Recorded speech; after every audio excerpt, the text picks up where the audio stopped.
الحمد لله رب العالمين والصلاة والسلام على سيد الأنبياء والمرسلين وعلى آله وأصحابه الطيبين الطاهرين أما بعد আলহামদুলিল্লাহ যাবতীয় সকল প্রশংসা কেবল আল্লাহ সুবহানাহু ওয়া তাআলার জন্য।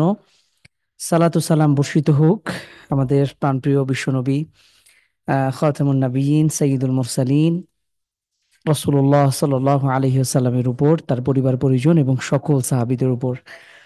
আলহামদুলিল্লাহ, সম্মানিত দিনী ভাই বোনেরা, পবিত্র রমাদানের বরকতময় সময়ে আজকে নবম রমাদান চলছে। আহ বরকতময় সময়ে, বরকতময় মাসে আমরা নবীজি সাল্লাল্লাহু আলাইহি ইসলামের সিরা জানার উদ্দেশ্যে আমাদের যে যাত্রা শুরু করেছিলাম, আজকে আমরা তৃতীয় দার্স নিয়ে হাজির হয়েছি। গত দার্সটি আমার ব্যস্ততার জন্য করার সুযোগ হয়নি। তো আমরা ইনশাআল্লাহ আহ আজকের ক্লাসে যে টপিকগুলো দেখার চেষ্টা করব সেটি হলো নবী সাল্লাল্লাহু আলাইহি সাল্লামের যৌবনকাল। আহ সে সময়ের উল্লেখযোগ্য একটি ঘটনা হলো হেলফুল ফজুল প্রতিষ্ঠা, একটি সংঘ, শান্তি সংঘ, যেটি নবী সাল্লাল্লাহু আলাইহি সাল্লাম পরোক্ষভাবে প্রত্যক্ষভাবে জড়িত থেকে তিনি প্রতিষ্ঠা করেছিলেন। এরপরে নবী সাল্লাল্লাহু আলাইহি সাল্লামের বিবাহ। আরেকটি গুরুত্বপূর্ণ ঘটনা হলো নবুয়ত লাভ এবং প্রাথমিক সময়ের যে দাওয়াতি কার্যক্রম ছিল। এটার এই এই এই বিষয়গুলো নিয়ে আমরা আলোকপাত করার চেষ্টা করব ইনশাআল্লাহ তাআলা। আল্লাহ সুবহানাহু ওয়া তাআলা আমাদের সবাইকে উপকারী জ্ঞান অর্জনে তৌফিক দান করুন এবং নবী সাল্লাল্লাহু আলাইহি সাল্লামের জীবনী থেকে, তার আদর্শ থেকে শিক্ষা নেয়ার তৌফিক দান করুন। এই দোয়া নিয়ে আমরা শুরু করছি আজকের দার্স ইনশাআল্লাহ। আমরা গত দার্সে কি বিষয় দেখেছিলাম নিশ্চয়ই সবার মনে আছে। আমরা গত দার্সে আমরা আরব ভূখণ্ডের সংক্ষিপ্ত পরিচিতি, সেখানকার রাজনৈতিক, সামাজিক এবং অর্থনৈতিক অবস্থা এবং ভূপ্রাকৃতিক দিক থেকে আরবদের অধিবাসীদের যে দুই ভাগে ভাগ করা হয়, একটি হলো শহুরেবাসী আর একটি হলো গ্রামের অধিবাসী, যারা বেদুইন নাগরিক তারা। সেই সাথে আমরা আরো দেখেছিলাম নবী সাল্লাল্লাহু আলাইহি সাল্লাম, তার যে জন্মের প্রেক্ষাপট ছিল, তার জন্মের ঘটনা, পিতামাতার সংক্ষিপ্ত পরিচিতি এবং আমরা এর পরবর্তী ঘটনা প্রবাহগুলো। নবী সাল্লাল্লাহু আলাইহি সাল্লামের জন্মের আগেই তার পিতা মৃত্যুবরণ করেন এবং জন্ম পরবর্তী সময়ে হালিমাতুস সাদিয়া, রাসূলুল্লাহ সাল্লাল্লাহু আলাইহি ওয়াসাল্লামের দুধ মা, তার তত্ত্বাবধানে প্রায় 4-5 বছর তিনি লালিত পালিত হন। এরপরে তার নিজ আম্মার কাছে, আম্মাজান আমিনার কাছে যখন ফেরত দেয়া হয়, ঠিক এর 1 বছর পরেই 6 বছর বয়সে নবী সাল্লাল্লাহু আলাইহি ওয়াসাল্লামের আম্মাজানও মারা যান। এরপরে তিনি তার সম্মানিত দাদার তত্ত্বাবধানে লালিত পালিত হন। বয়স যখন 8 বছর, তখন তার আহ, সম্মানিত দাদাও মৃত্যুবরণ করেন। এরপর থেকে তিনি চাচার তত্ত্বাবধানে আবু তলেব, তার তত্ত্বাবধানে লালিত পালিত হতে থাকেন। তো আলহামদুলিল্লাহ, এই ছিল আমাদের নবী সাল্লাল্লাহু আলাইহি ওয়াসাল্লামের তার যে জন্ম, শৈশব এবং নবী সাল্লাল্লাহু আলাইহি ওয়াসাল্লামের পূর্বের যে আরবদের অবস্থা ছিল। আমরা গত দার্সে এগুলো জেনেছি। অনেকে প্রশ্ন করছে ইনশাআল্লাহ, আরিফ ভাই এটা আমরা ইনশাআল্লাহ শেষে দেব, কাইন্ডলি কাইন্ডলি আমরা একটু অপেক্ষা করি। তো আমরা আজকের দার্সে ইনশাআল্লাহ নবী সাল্লাল্লাহু আলাইহি ওয়াসাল্লামের এর পরবর্তী যে ধারাবাহিকতা সেটা দেখার চেষ্টা করব। তো নবী সাল্লাল্লাহু আলাইহি সাল্লামের বয়স যখন মোটামুটি 20 বছরের মতন, এমন সময় একটি যুদ্ধের ঘটনা ঘটে, মর্মান্তিক একটি যুদ্ধ। এটিকে বলা হয় হারবুল ফিজার। এটাকে কেন হারবুল ফিজার বলা হয়? এই যুদ্ধ মূলত আমরা আরবদের যে প্রকৃতি বা তাদের যেই বা যুদ্ধের যে তাদের মানসিকতা, এবং খুব অল্পতেই তারা আক্রমণাত্মক ভাবে যে তারা যুদ্ধে লেগে যেত এবং এই যুদ্ধ বছরের পর বছর ধরে চলতো, আমরা এটা দেখেছি। তো নবী সাল্লাল্লাহু আলাইহি সাল্লামের এই যখন একদম টকবগে যুবক, তখন এই ঐতিহাসিক হারবুল ফিজার বা পাপাচারদের যুদ্ধের ঘটনা এটি সংঘটিত হয়। তো আমরা আহ, যদি হারবুল ফিজারের যদি প্রেক্ষাপটটা একটু দেখি, মূলত কোরাইশ এবং তাদের আরেকটি মিত্র গোত্র ছিল বনু কিনানা। তো এই এই এই এই এই এই পক্ষের সাথে আর অপর পক্ষে ছিল কায়েস আইলান। এই দুই গোত্রের মধ্যে যুদ্ধ সংঘটিত হয় এবং এটি মূলত হারাম মাসে সংঘটিত হয়েছিল। এবং এটি কাবার পবিত্রতা নষ্ট হয়। এবং এটি দীর্ঘ বছর ধরে চলতে থাকে। এ কারণে এটিকে হারবুল ফিজার এই নামে অভিহিত করা হয়। অনেকে বলেন নবী সাল্লাল্লাহু আলাইহি সাল্লাম এই যুদ্ধে সরাসরি অংশগ্রহণ না করলেও তিনি তীর যোগান দিতেন। মূলত এটি দুর্বল বর্ণনা, বিশুদ্ধ সূত্রে এটি বর্ণিত হয় না। নবী সাল্লাল্লাহু আলাইহি সাল্লামকে আল্লাহ সুবহানাহু ওয়া তাআলা তিনি আগে থেকেই তাকে হেফাজত করেছেন এবং সব রকম পাপাচারিতা থেকে নবী সাল্লাল্লাহু আলাইহি সাল্লামকে আল্লাহ সুবহানাহু ওয়া তাআলা সুরক্ষিত রেখেছিলেন। এখানে একটি গুরুত্বপূর্ণ পয়েন্ট আসে, সেটি হলো সকল নবী রাসূলগণ নিষ্পাপ ও মাসুম। এটি একটি ইম্পর্টেন্ট আকীদা।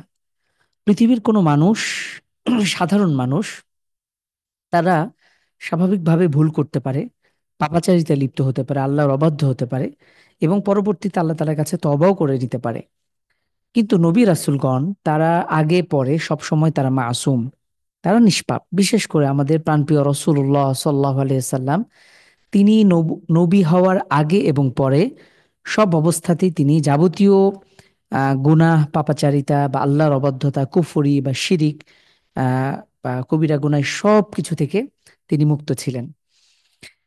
বিশেষ করে আমরা নবুয়ত প্রাপ্তির আগেও আরবদের মধ্যে তাদের হজের প্রচলন ছিল এবং তারা সেই সময়তে মুজদালিফা অবস্থান করতেন। কিন্তু রাসূলুল্লাহ সাল্লাল্লাহু আলাইহি ওয়াসাল্লাম, আমরা পরবর্তী হাদিস জানি, আল হাজ্জু আরাফা, ইসলামী শরিয়ার বিধান হচ্ছে হজের সময় আরাফায় অবস্থান করতে হবে। এবং নবী সাল্লাল্লাহু আলাইহি সাল্লাম সেই সময়েও কখনো মুজদালিফাতে অবস্থান করেননি।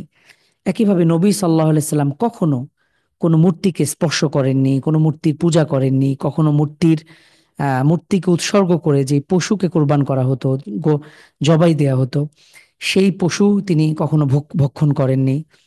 এমনিভাবে আরো অনেক রকম বিষয়, যে সেই জাহিলি যুগের যে সকল কুসংস্কার বা প্রথাগুলো ছিল, আল্লাহ রসুল সাল্লাহ আলাইসাল্লাম এ সকল বিষয় থেকে তিনি হেফাজত ছিলেন।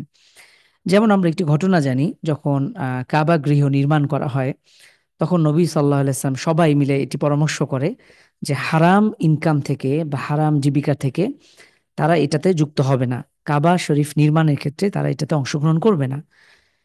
এ লক্ষ্যে তারা তাদের সব রকম দেহের পোশাক আশাক এটাকে খুলে তারা কাবা শরীফ নির্মাণে অংশগ্রহণ করেন। কিন্তু নবী সাল্লাহ ইসলামের পোশাক যখন খোলা হয় তখন তার হুঁশ, তিনি জ্ঞান হারিয়ে ফেলেন এবং তিনি জ্ঞান ফেরার সাথে সাথে তিনি তার নিচের যেই পাজামা বা তার যেই পরনে কাপড় ছিল এটিকে তিনি কঠিনভাবে এটাকে বেঁধে ফেলেন। এটি সহিহ বুখারী মুসলিমের হাদিস। তো সুতরাং প্রিয় দিনী ভাই এবং বোন, আমাদের এই কথা দৃঢ়ভাবে বিশ্বাস করতে হবে, আল্লাহ সুবহানাহু ওয়া তাআলা তার নবী এবং রাসূলগণকে পূর্ব থেকেই নিষ্পাপ রেখেছিলেন এবং তারা সকলেই মাসুম। নবীগণ ব্যতীত অন্য যে কেউ তারা গুনাহগার হতে পারে, আল্লাহর অবাধ্যতায় লিপ্ত হতে পারে। যেমন সাহাবীগণ, তাদেরও কম বেশি ভুল ছিল, কিন্তু জুমহুর অধিকাংশ সাহাবীগণই নিষ্পাপ। এটি হলো আহলুস সুন্নাহ ওয়াল জামায়াতের আকীদা। তো আশা করি আমরা বুঝতে পেরেছি।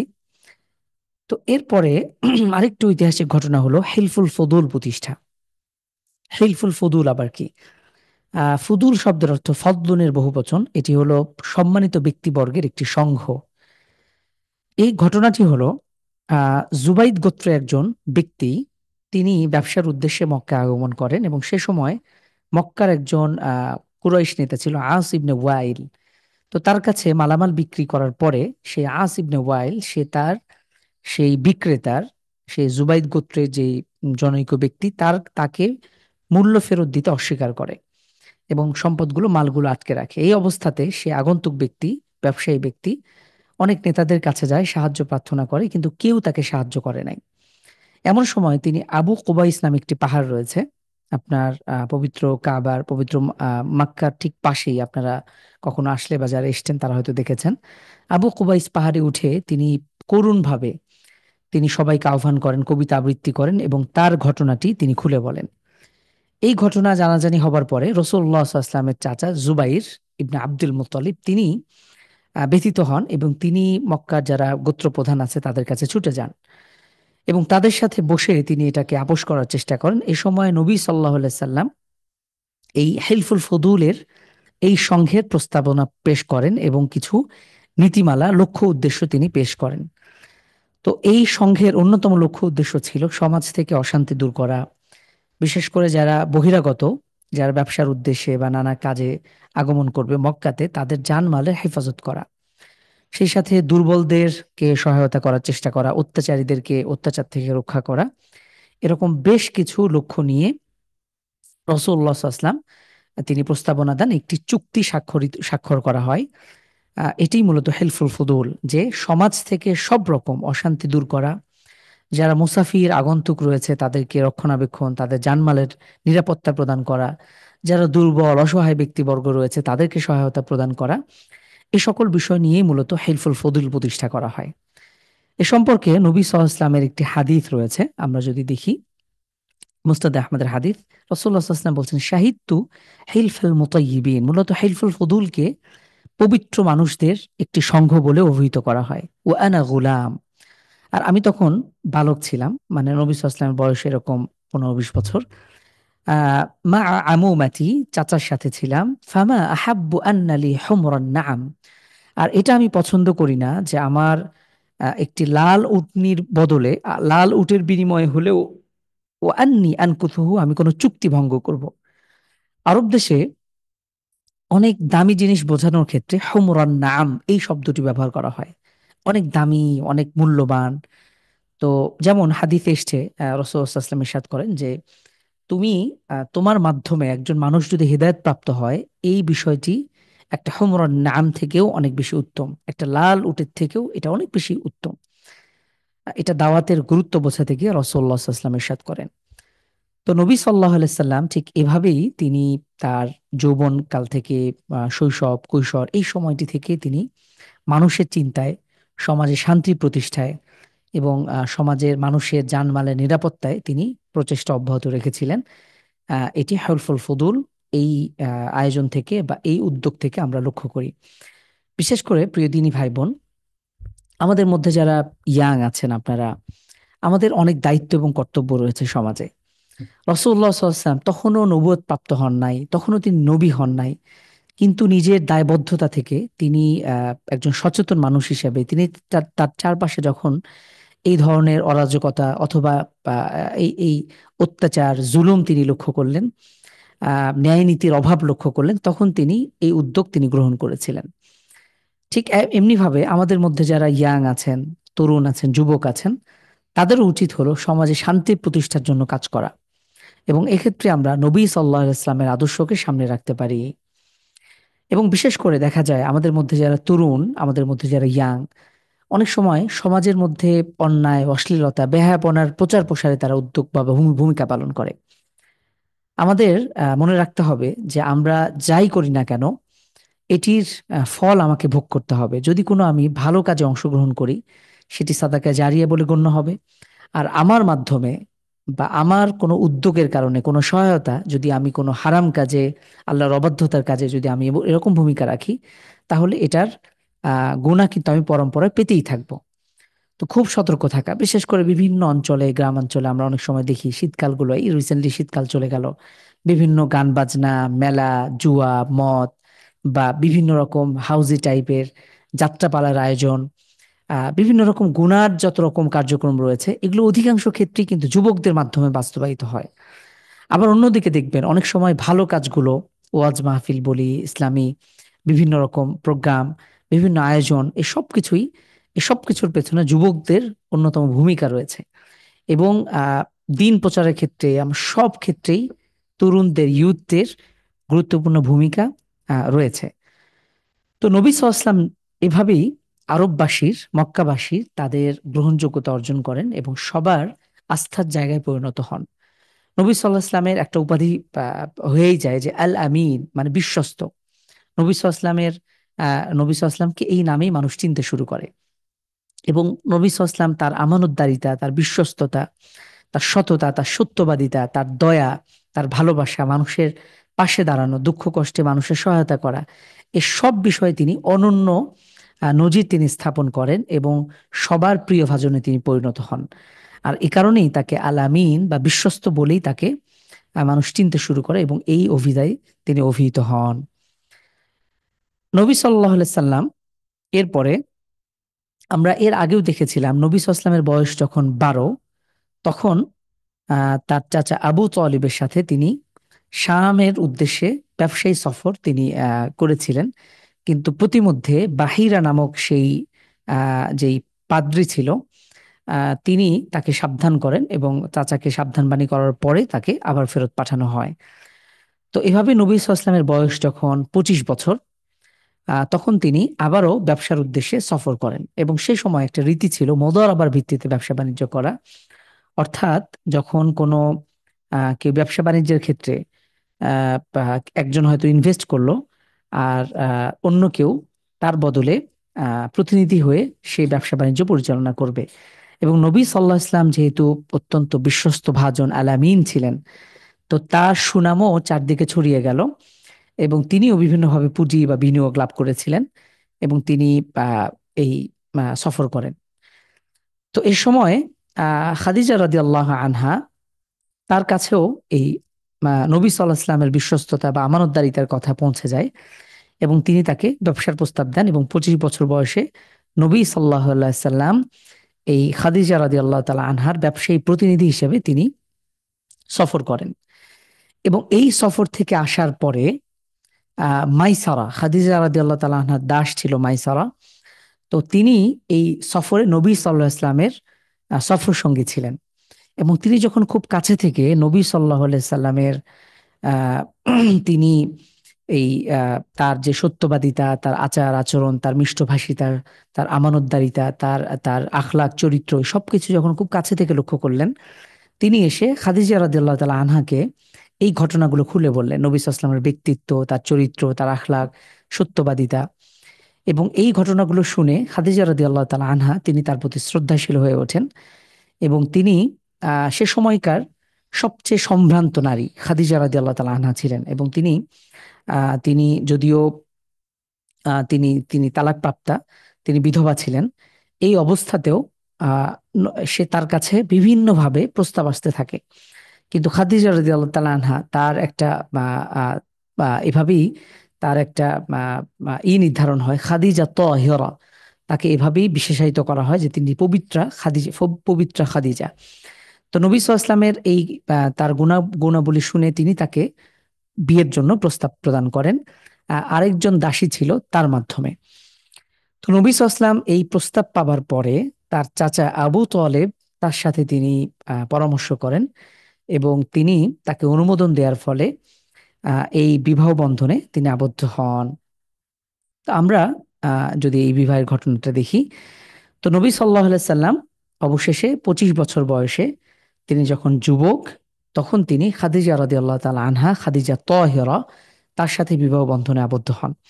এবং এই সময় খাদিজা রাদিয়াল্লাহু তাআলা আনহার বয়স 40 বছর ছিল।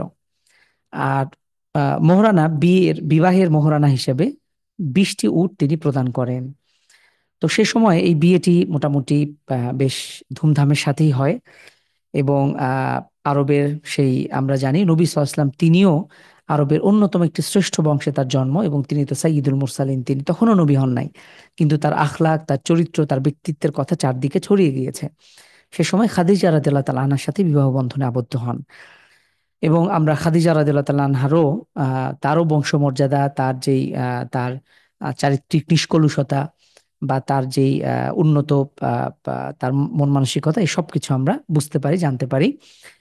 তো এখানে গুরুত্বপূর্ণ একটা ব্যাপার হলো, রাসূলুল্লাহ সাল্লাল্লাহু আলাইহি সাল্লামের বয়স যখন মাত্র 25, তখন তিনি একজন অর্ধবয়স্কা একজন নারীকে তিনি বিবাহ বন্ধনে আবদ্ধ হন। সে সময় এই বিষয়টি আরবে এটি কখনো খারাপ চোখে দেখা হতো না, খুবই নর্মাল একটা বিষয় ছিল, স্বাভাবিক একটা ব্যাপার ছিল।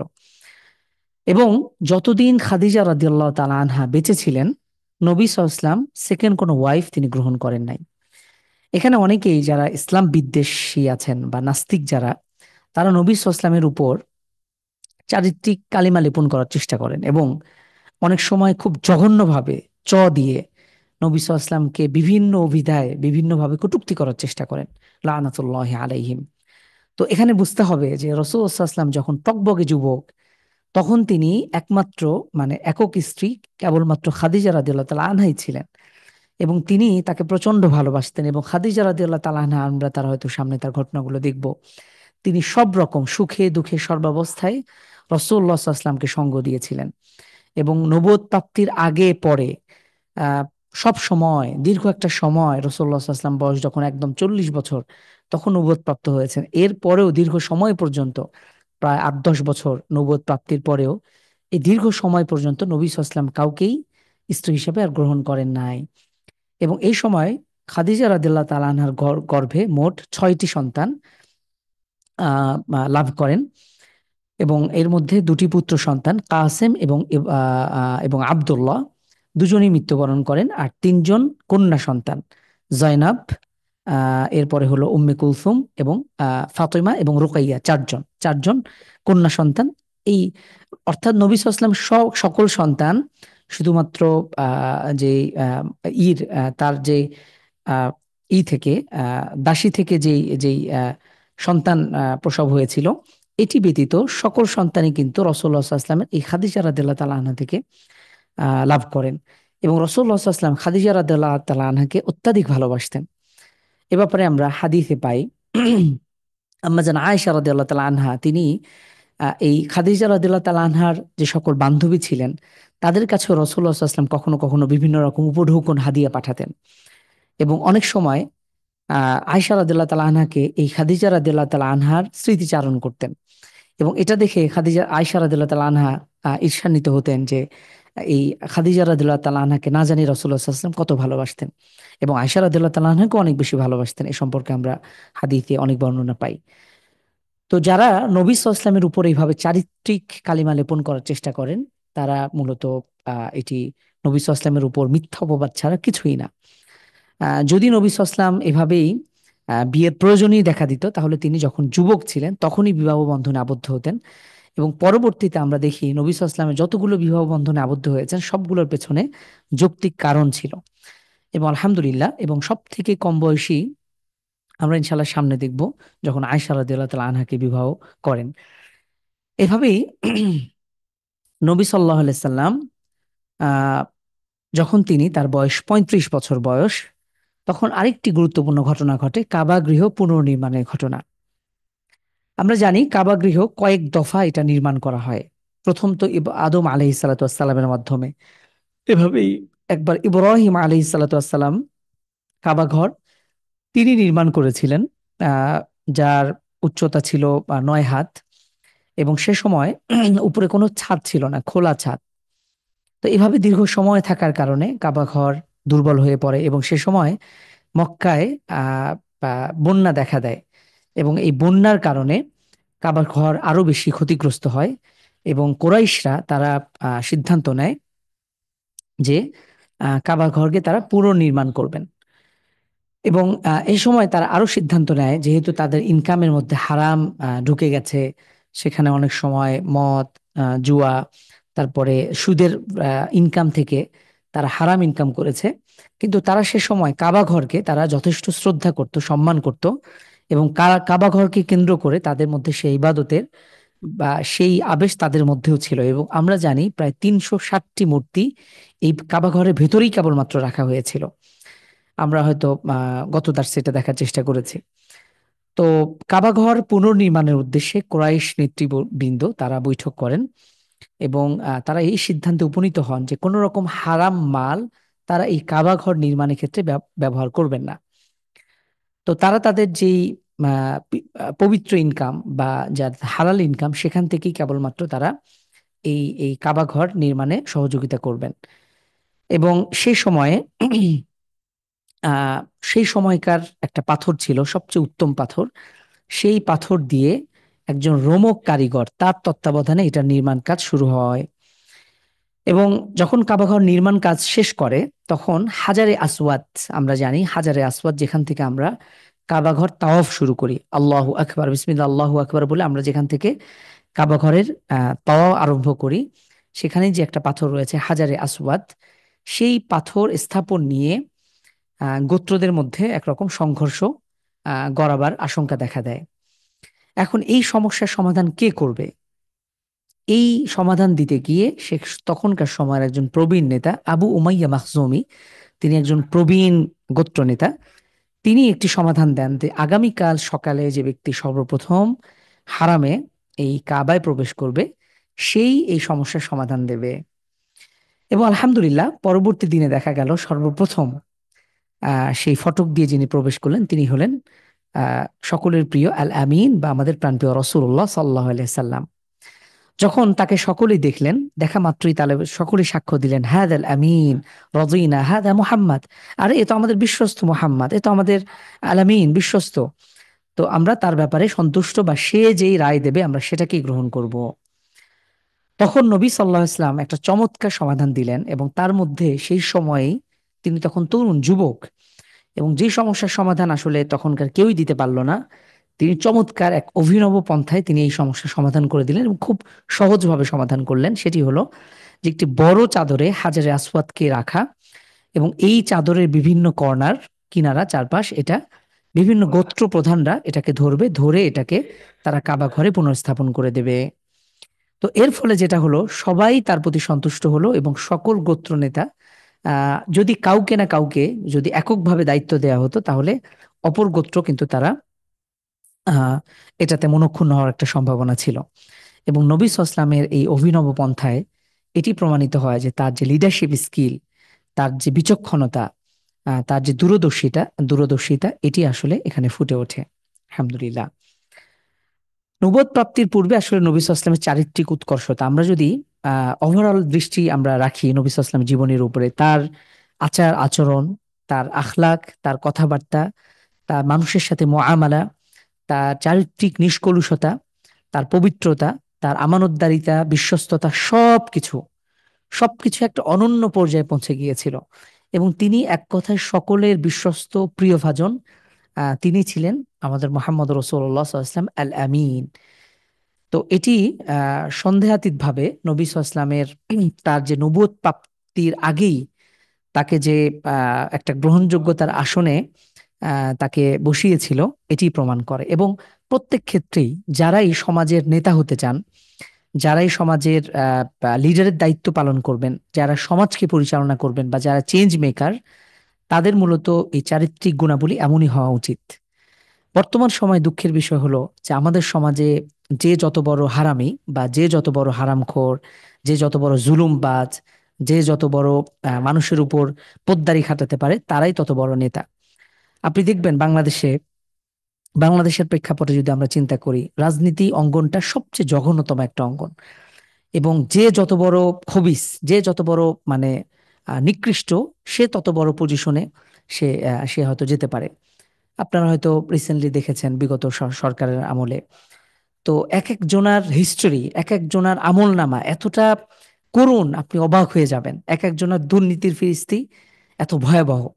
কেউ কেউ জেলা পরিমাণ সম্পদ গ্রাস করেছে, কেউ কেউ হয়তো দেশের বাইরে বিপুল পরিমাণ সম্পদ তারা অর্জন করেছে, এবং সবগুলো এগুলো মানুষের টাকা, একজন গরিব দুঃখীর টাকা। বাংলাদেশের একজন এই এই সম্পদগুলো একজন বাংলাদেশের রিক্সাওয়ালা, ভ্যানওয়ালা, মুচি থেকে শুরু করে সমাজের সব শ্রেণী পেশার মানুষের এই অর্থগুলো তারা এইভাবেই কুক্ষিগত করেছিল।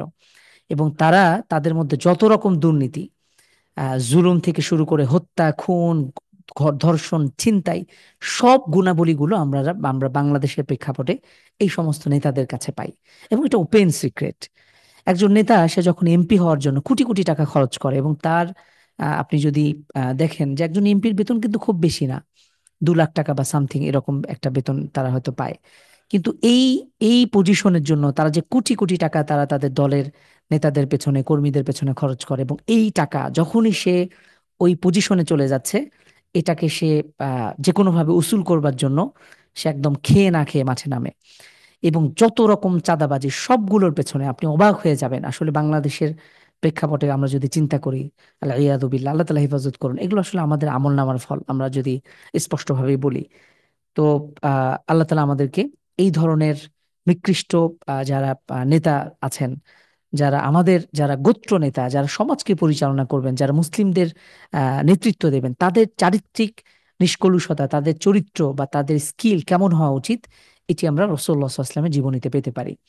এই জন্য সকল যুগে সকল মানুষের আদর্শ আমাদের প্রাণপ্রিয় রাসূলুল্লাহ সাল্লাল্লাহু আলাইহি ওয়াসাল্লাম। আমরা সামনে যাই ইনশাআল্লাহ। এরপরে নবী সাল্লাল্লাহু আলাইহি ওয়াসাল্লাম যখন বয়স তার 40-এর কাছাকাছি, তখন নবী সাল্লাল্লাহু আলাইহি সাল্লামের মধ্যে একাগ্র প্রিয়তা, এটি তার মধ্যে বেড়ে যায়। এবং তিনি আগে থেকেই তিনি তো সব রকম এই পৌত্তলিকতা, পূজা, যে জাহিলি যুগের যেই তাদের যে সংস্কার ছিল, কুসংস্কার অথবা তাদের যে প্রথা ছিল, সব রকম এই সব কিছুর বিরুদ্ধে তিনি আহ, সুন্দর এক পবিত্র জীবন তিনি যাপন করেছেন। এবং যখন তার বয়স কাছাকাছি 40-এর কাছাকাছি, তখন তার কাছে একাগ্রপ্রিয়তা হয়ে ওঠে। তিনি এই কোলাহল ছেড়ে একটু দূরে, প্রায় 6 কিলোমিটার দূরে, আহ এই যে পাহাড় রয়েছে, সেই পাহাড়ে তিনি আহ একদম উঁচুতে গিয়ে সেই হেরা গুহায় তিনি সেখানে অবস্থান করেন। তো এই আহ, হেরা হেরা গুহা এটি মোটামুটি মক্কা থেকে, আপনারা অনেকেই যারা এসেছেন দেখেছেন, মক্কা থেকে বেশ কয়েক কিলোমিটার দূরে, 5 থেকে 6 কিলোমিটার দূরে। এবং সে সময় তিনি আহ একদম খাবার টাবার নিয়ে তিনি চলে যেতেন এবং কয়েকদিন পর্যন্ত তিনি সেখানে অবস্থান করতেন। এবং তিনি এই সময়টা একাগ্র চিত্তে আল্লাহর ধ্যানে, আল্লাহর প্রকৃতি নিয়ে, এগুলো নিয়ে তিনি ফিকির করতেন এবং আল্লাহর ইবাদতে তিনি নিমগ্ন থাকতেন। এবং সেখান থেকে এখানে বিশেষজ্ঞরা কয়েকটি কারণ উল্লেখ করেছেন যে কেন তিনি হেরা গুহাকে বেছে নিয়েছিলেন। এটা 3টি কারণ। সেটি হলো নির্জনবাস। তিনি এই কোলাহল ছেড়ে, এই যে আশপাশের বৈরী পরিবেশ, সে সময় তো আইয়ামুল জাহিলিয়া বলা হয়, অন্ধকারাচ্ছন্ন যুগ বলা হয়, সামাজিক অনাচার, পাপাচারিতা, মানুষের মধ্যে জুলুম, এই বিষয়গুলো এগুলো খুব কমন ছিল। এবং তিনি এই বিষয়গুলো থেকে বেঁচে থাকার জন্য এই নির্জন বাস বেছে নেন।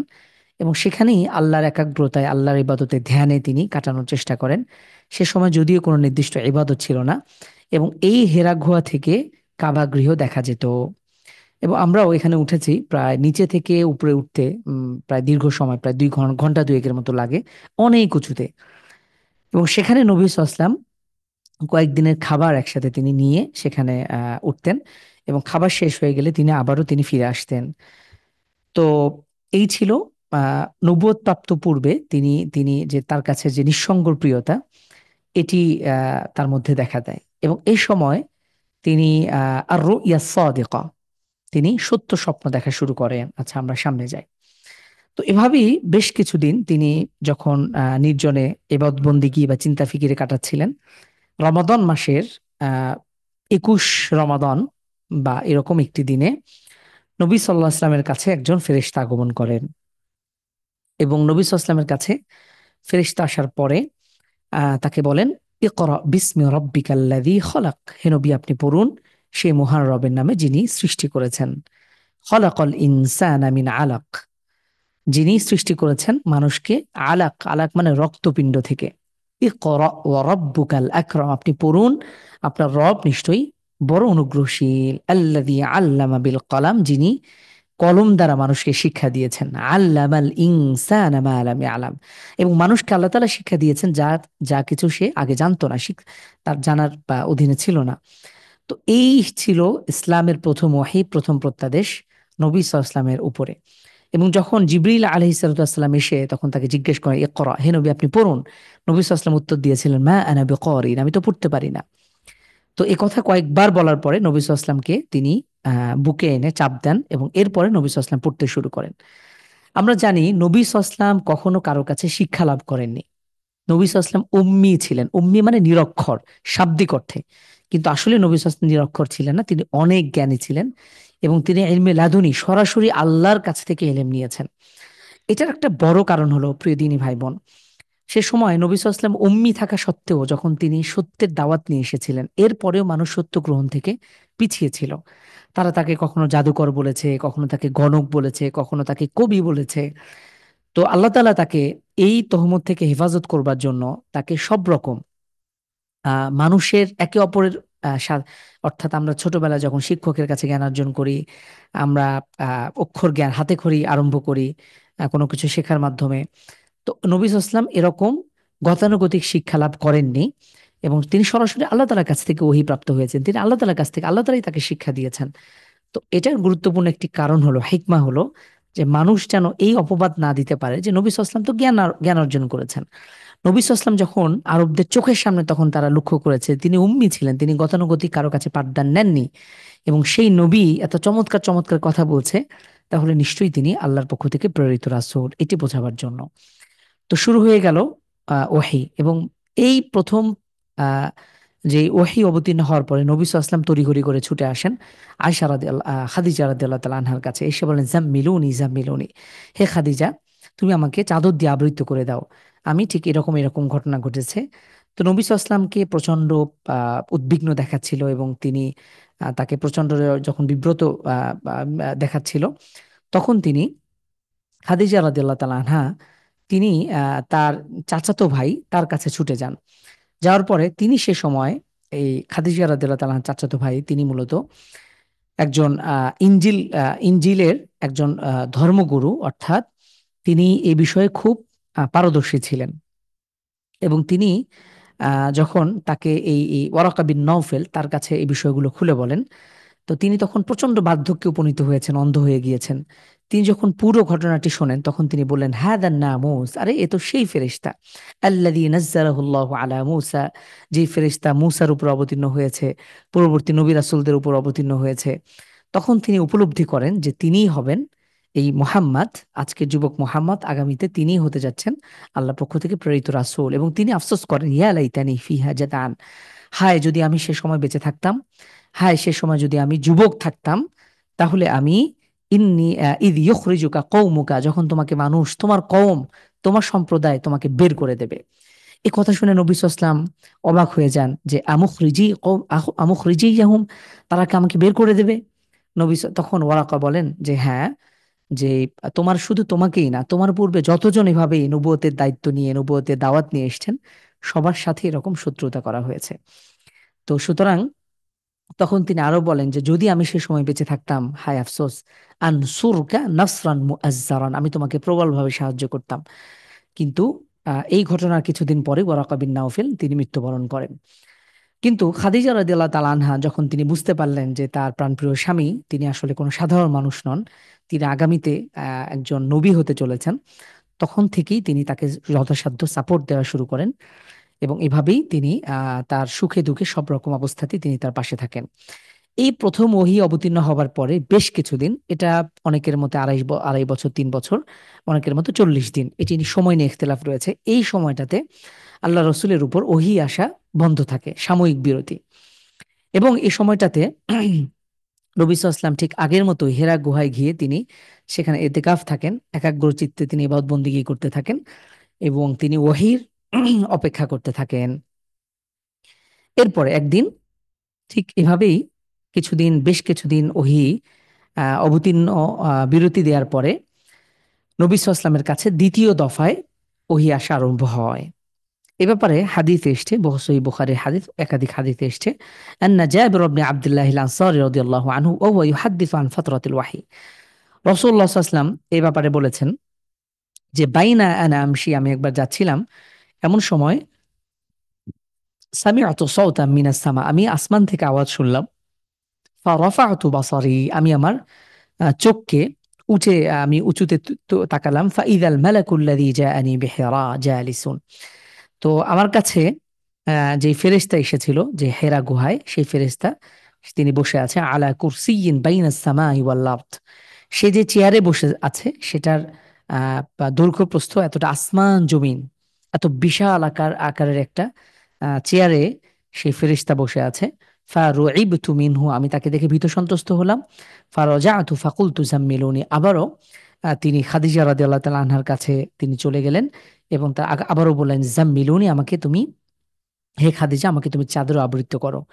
তখন নবী সাল্লাল্লাহু আলাইহি ওয়াসাল্লামের উপরে এভাবেই দ্বিতীয় দফায় ওহী অবতীর্ণ হয় সূরাতুল মুদ্দাথিরের প্রথম কয়েক আয়াত। আমরা সেই কয়েক আয়াত একটু দেখার চেষ্টা করব। আল্লাহ তাআলা ইরশাদ করছেন, ইয়া আইয়ুহাল মুদ্দাথির, যেহেতু তিনি নবী সাল্লাল্লাহু আলাইহি ওয়াসাল্লাম খাদিজা রাদিয়াল্লাহু তাআলার কাছে এসে বললেন, হে খাদিজা, আমাকে চাদরে আবৃত করো, তখন আল্লাহ তাআলা ইরশাদ করলেন, হে বস্ত্রে আচ্ছাদিত অথবা চাদরে আচ্ছাদিত হে নবী, ওম ফাআনজির, আপনি উঠুন, আপনি মানুষকে সতর্ক করুন, আপনি মানুষকে দাওয়াত দিন, ও রব্বাকা ফাকাব্বির, এবং আপনি আপনার রবের তাকবীর, বরত্ব ঘোষণা করুন, ওয়া সিয়াবাকা ফাতাহহির, এবং আপনি আপনার পোশাককে পবিত্র করুন। এখানে পোশাক দ্বারা উদ্দেশ্য হচ্ছে তার বাহ্যিক এবং অভ্যন্তরিক, অর্থাৎ তার বাহ্যিক পবিত্রতা অর্জন করতে হবে, এবং অভ্যন্তরীণ আমাদের আত্মিক পবিত্রতা, সব রকম কুফরি শিরিক থেকে বেঁচে থাকা, এটা ইম্পর্টেন্ট। ওয়ার রুজসা ফাহজুর, যত অপবিত্রতা রয়েছে সবকিছু থেকে, সেটা বাহ্যিক এবং আত্মিক সবকিছু থেকে আপনি দূরে থাকুন। ওয়ালা তামনুন তাস্তাকসির, আর অধিক পাওয়ার আশায় আপনি দান করবেন না। অধিক প্রতিদানের আশায় বা অধিক সওয়াব লাভের আশায় বা অধিক আপনি যাকে দান করছেন সে হয়তো আপনাকে ফিরতি প্রতিদান কিছু দেবে, এটার আপনি আশা করবেন না। ওয়ালি রব্বিকা ফসবির, আর আপনি আপনার রবের জন্য সবর করুন, ধৈর্য ধারণ করুন। তো এটি ছিল দ্বিতীয় দফায় আল্লাহ নবী সাল্লাল্লাহু আলাইহি ওয়াসাল্লামের উপরে আসা, অবতীর্ণ হওয়া ওহী। এরপরে ধারাবাহিকভাবে শুরু হয়ে গেল নবী সাল্লাল্লাহু আলাইহি ওয়াসাল্লামের উপরে আসা ওহী, এবং সে সময়টাতে নানানভাবে আল্লাহ রসুলের উপর ওহী অবতীর্ণ হয়েছে। আমরা ওহির বিভিন্ন প্রকারভেদ আপনারা জানেন, হয়তো অনেকে এটা দেখে থাকবেন। প্রথম দফা প্রাথমিকভাবে নবী সাল্লাল্লাহু আলাইহি ওয়াসাল্লাম সত্য স্বপ্ন দেখতেন, এবং সত্য স্বপ্নকে ওহির 46 ভাগের 1 ভাগ বলা হয়েছে।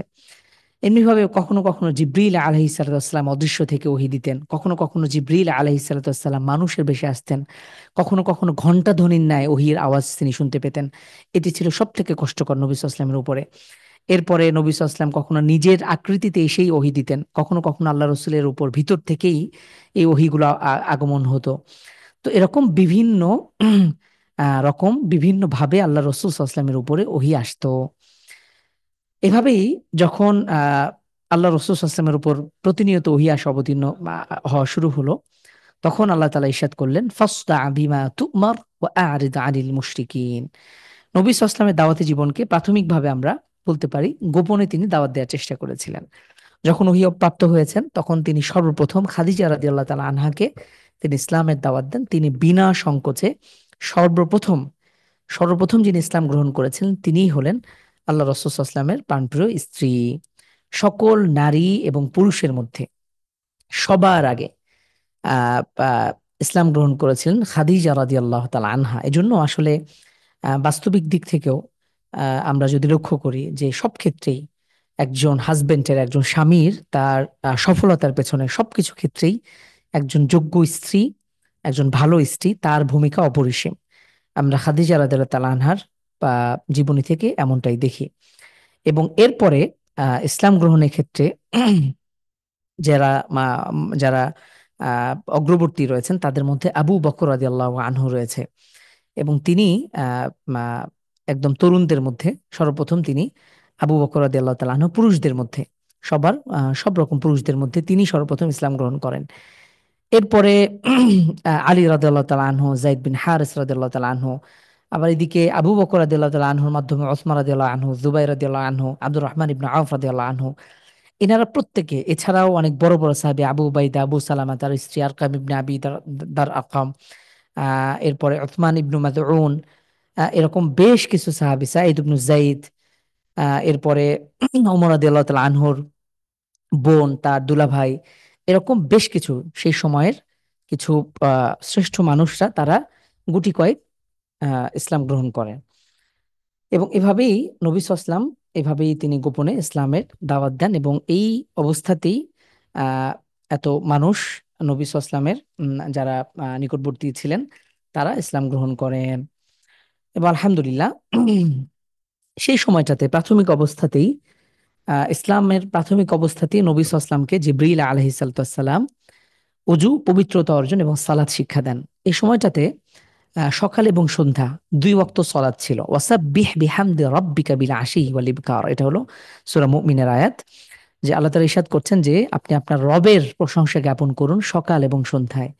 তো সে সময় এভাবেই মাত্র 2 ওয়াক্ত সালাত ফরজ ছিল।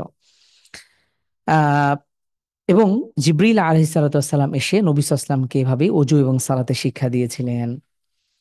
এভাবেই যখন চলতে থাকে তখন নবী সাল্লাল্লাহু আলাইহি ওয়াসাল্লামের উপরে আল্লাহ তাআলা নির্দেশ দেন, ওয়া আনযির আশিরাতাকাল আকরাবিন, হে নবী, আহ গোপনে তো দাওয়াত অনেক দিন হয়েছে, এখন আপনি প্রকাশ্যে দাওয়াত দিন।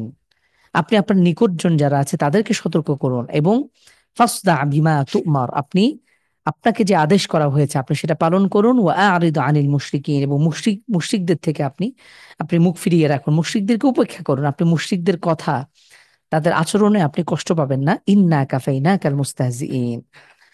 তো আর আমি আপনার শত্রুদের জন্য, ঠাট্টা বিদ্রুপকারীদের জন্য আমি যথেষ্ট হে রাসূল। তো এভাবেই নবী সাল্লাহ ইসলামের উপরে যখন ওহী আসা অবতীর্ণ শুরু হলো, প্রকাশ্যে যখন আদেশ আসলো আল্লাহ তাআলার পক্ষ থেকে, নবী সাল্লাল্লাহু আলাইহি ওয়াসাল্লাম চলে গেলেন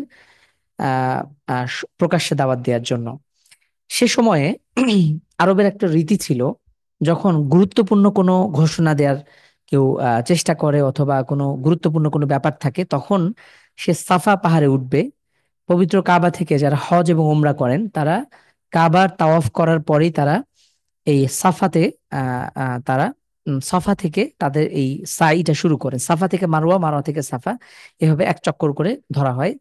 আহ ইব্রাহিম আলাইহিসসালামের সম্মানিত স্ত্রী হাজেরা আলাইহিসসালাম, তিনি ঠিক এভাবেই সাফা থেকে মারওয়া পর্যন্ত এভাবে দৌড়াদৌড়ি করেছিলেন সেই পানির খোঁজে। সেটা এখনো পর্যন্ত স্মৃতিচারণ করেই আমরা এই সাফা মারওয়াতে দৌড়াদৌড়ি করি। তো রাসূলুল্লাহ সাল্লাল্লাহু আলাইহি ওয়াসাল্লাম সেই সাফা পাহাড়ে উঠে তিনি প্রত্যেক গোত্রের নাম ধরে ধরে ডাকতে শুরু করলেন। তিনি বলে, ইয়া সবাহা। এখানে হাদিসটা আমরা যখন এখানে দেখুন, হাদিসটি বিস্তারিত এসছে। আন ইবনে আব্বাস রাদিয়াল্লাহু আনহু থেকে বর্ণিত যে রাসূল সাল্লাল্লাহু আলাইহি ওয়াসাল্লামের উপর যখন ওয়ানযির আশিরাতাকাল আকরাবিন এই আয়াত অবতীর্ণ হয়, তখন নবী সাল্লাল্লাহু আলাইহি ওয়াসাল্লাম সাফা পাহাড়ে আরোহণ করেন। সাফা পাহাড়ে উঠে তিনি ঘোষণা করতে থাকেন, ফাজা আলা ইউনাদি ইয়া বানি ফিহর ইয়া বানি আদি। প্রত্যেক গোত্রের নাম ধরে ধরে নবী সাল্লাল্লাহু আলাইহি ওয়াসাল্লাম আহ্বান করতে থাকেন যে হে অমুক গোত্র, হে অমুক বা অমুক তমুক, তোমরা কে কে আছো। তো এই ঘোষণা শুনে হাত্তা ইজতামাউ, প্রত্যেক গোত্রের মানুষ তারা জমায়েত হতে শুরু করলো। এমনকি ফাজা আলা রজুলু ইদা আলাম ইয়াস্তাতি আন ইয়াখরুজ, যে সকল মানুষরা তারা নিজেরা বের হতে পারলো না বা নবী সাল্লাল্লাহু আলাইহি ওয়াসাল্লামের ডাকে সাড়া দিতে পারেনি, তারা কোনো না কোনো প্রতিনিধিকে পাঠিয়ে দিল যে দেখো আলামিন, এই বিশ্বস্ত মুহাম্মদ, সে কোন ঘোষণা দেওয়ার জন্য সবাইকে একত্রিত করেছে। তখন নবী সাল্লাল্লাহু আলাইহি ওয়াসাল্লাম সবাইকে বললেন, সবাই যখন জমায়েত হলেন, আরাআইতাকুম লাউ আখবারতুকুম আন্না খাইলাম বিল ওয়াদি, আমি যদি তোমাদেরকে বলি যে এই পাহাড়ের পাদদেশে কোনো অশ্বারোহী বাহিনী, কোনো ঘোড়সওয়ার একটা বাহিনী তারা অপেক্ষা করছে তোমাদের উপর হামলা করবার জন্য, আকুনতুম মুসাদ্দিকিয়া, তোমরা কি আমাকে বিশ্বাস করবে? তখন সবাই সমস্যার উত্তর দিল, ক্বালু নাআম, হ্যাঁ অবশ্যই আপনাকে বিশ্বাস করব। কেন? মা জাররাবনা আলাইকা ইল্লা সিদকান, আপনার থেকে সত্যবাদিতা ছাড়া আমরা কিছুই পাই নাই। আপনি তো সত্যবাদী, আপনার কথা কেন বিশ্বাস করব না? তখন নবী সাল্লাল্লাহু আলাইহি ওয়াসাল্লাম স্পষ্ট করে ঘোষণা দিলেন, ফা ইন্নী নাযীরুল লাকুম বাইনা ইয়াদাই আযাবিন শাদীদ, হে গোত্রের মানুষরা, আমি তোমাদেরকে কঠিন আযাব দিবস সম্পর্কে সতর্ক করছি, তোমরা সতর্ক হয়ে যাও। তখন আল্লাহ রাসূল সাল্লাল্লাহু আলাইহি ওয়াসাল্লাম ঘোষণা করলেন, কুলু লা ইলাহা ইল্লাল্লাহ, তোমরা সকলেই ঘোষণা করো আল্লাহ ছাড়া কোনো ইলাহ নেই, আল্লাহ ছাড়া কোনো ইবাদতের উপাস্য নেই, তাহলে তোমার সফল হবে।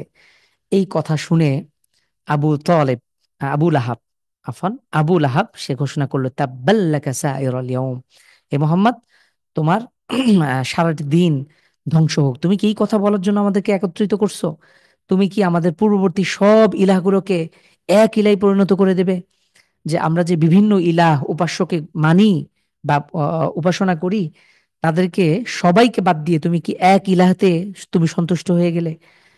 তো যেভাবে আবু লাহাব সে তাব্বান লাকা এই কথাটি বলেছিল যে হে হে মোহাম্মদ, তোমার ধ্বংস হোক, তোমার সকল দিন ধ্বংস হোক, আল্লাহ সুবহানাহু ওয়া তাআলা এই কথার প্রতি উত্তরে সূরাতুল লাহাব অবতীর্ণ করেন, এর মুহাম্মদ আপনার কোনো চিন্তা নেই, বরং তাব্বান তাব্বাত তাব তাব্বাত ইয়াদা আবি লাহাবিন ওয়া তাব, বরং ধ্বংস হোক আবু লাহাব, তার দুহাত, এবং সে নিজেও ধ্বংস হোক।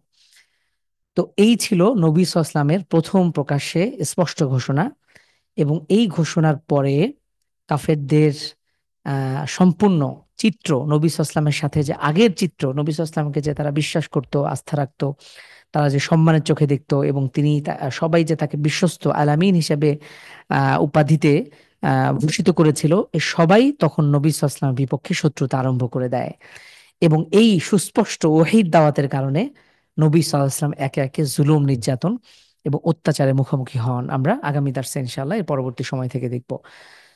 জাযাকুমুল্লাহ খাইর। তো আজকের দার্সে আমরা নবী সাল্লাল্লাহু আলাইহি সাল্লামের যৌবনকালের উল্লেখযোগ্য কিছু ঘটনা, হারবুল ফিজারের ঘটনা এবং হেলফুল ফজুল প্রতিষ্ঠা, সমাজে শান্তি প্রতিষ্ঠার জন্য নবী সাল্লাল্লাহু আলাইহি সাল্লামের যে ভূমিকা ছিল, আমরা সেই ঘটনা দেখলাম।